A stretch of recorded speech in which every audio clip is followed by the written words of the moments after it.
முதலமைச்சராக ஸ்டாலின் அவர்கள் 2021ஆம் ஆண்டு பொறுப்பேற்று, அதுவும் தன்னுடைய துறையாகவே காவல்துறையை அவர் கையில் வைத்திருந்த காலத்திலிருந்து இன்றைக்கு வரை பல்வேறு நிகழ்வுகள் பொதுமக்களுக்கு எதிராக, சட்டத்திற்கு புறம்பாக அவர் காவல்துறையை நடந்து கொள்கிற நிகழ்வு தான் தொடர்ந்து நடைபெற்றுக் கொண்டிருக்கிறது.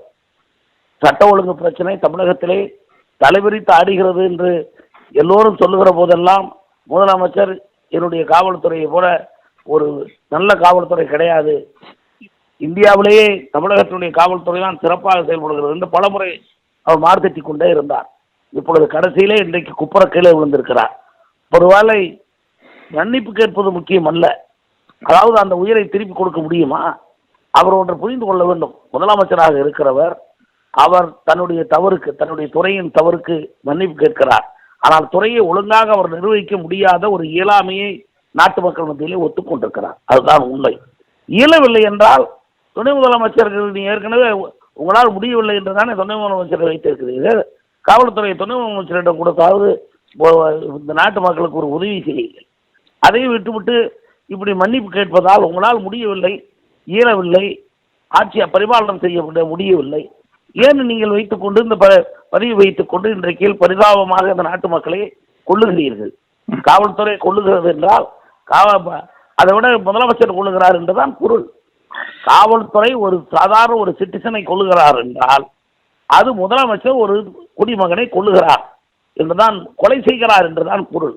ஆக இந்த விதத்திலே அந்த தாய் இவரை மன்னிக்க மாட்டார். அந்த தாய் கொலை குற்றவாளியாக முதலமைச்சரைத்தான் பார்ப்பார். ஆக இவர் எத்தனை தான் முறை மன்னிப்பு கேட்டாலும் 2026 ஆட்சி பொறுப்பில் இருந்து இறக்கி விட்டு நான் செய்த தவறுகளுக்கெல்லாம் மன்னிப்பு என்று இந்த நாட்டு மக்கள் மத்தியிலே இவர் மன்னிப்பு கேட்க வேண்டிய காலம் விரைவில் வரும். அதுதான் அவருக்கு முடிவை தவிர வேறு எந்த முடிவும், அவர் எத்தனை முறை மன்னிப்பு கேட்டாலும் அதை இந்த நாட்டு மக்கள் மன்னிக்க தயாராக இல்லை. உயிரிழந்த அந்த இளைஞனுடைய சகோதரனுக்கு அரசு பணி கொடுத்திருக்காங்க, அவங்களுக்கு வீட்டு மனை கொடுத்திருக்காங்க. இப்படி அவங்களுடைய இந்த பிரச்சனைக்கு ஆதரவாக நடைபெறும் போராட்டங்கள் இதுதான் அவங்க ஒரு போராட்டத்தை நிறுத்துறதுக்கு, நாட்டு மக்கள் மத்தியில் ஒரு பெரிய குரல் எழுப்புறது எல்லாம் தடுக்கிறதுக்கு ஏதோ பரிதாபகரமாக இவர் பச்சாதாபகரமாக நடக்கிற மாதிரியா அந்த அவருடைய எஸ்பியை வேறு இடத்துக்கு பணியிடத்துக்கு மாற்றுறது, அந்த டிஎஸ்பியை மாற்றுறது, யார் எல்லாம் திசை திருப்புகிற வேலை. இதையெல்லாம் பெரிய ஊடகங்கள் போன்றவர்கள் நீங்களாவது கேட்குறீங்க. இந்த மற்ற ஊடகங்கள்லாம் இதை பற்றி டிஸ்கஷன் வைக்க மாட்டாங்க. அவங்க அது வேற வேலைக்கு போயிடுவாங்க. அதை விட்டு என்ன காரணம்னா, அது ஊடகங்களும் இன்றைக்கு அந்த தவறான செயல்களை செய்து கொண்டிருக்கிறது. நாட்டு மக்களுக்கு எதை செய்ய வேண்டும், நாட்டு மக்களுடைய என்ன பிரச்சனை, பெரிய பிரச்சனை இருக்கு, அந்த பிரச்சனையை அதை நாட்டு மக்கள் மத்தியில் விவாதிக்க வேண்டும் என்ற எண்ணமெல்லாம் கிடையாது. அரசாங்கத்துக்கு எதிராக எந்த கருத்து வந்தாலும் திசை திருப்புகிற வேலையை பார்க்க வேண்டும் என்று பார்க்கிறார். அதனால தான் இவர் திசை திருப்புகிற வேலைக்கு முக்கியத்துவம் கொடுக்கிற வேலையை முதலமைச்சர் செய்கிறார். ஆக இது நாட்டு மக்கள் மத்தியில் சட்டம் ஒழுங்கு கெட்டுவிட்டது.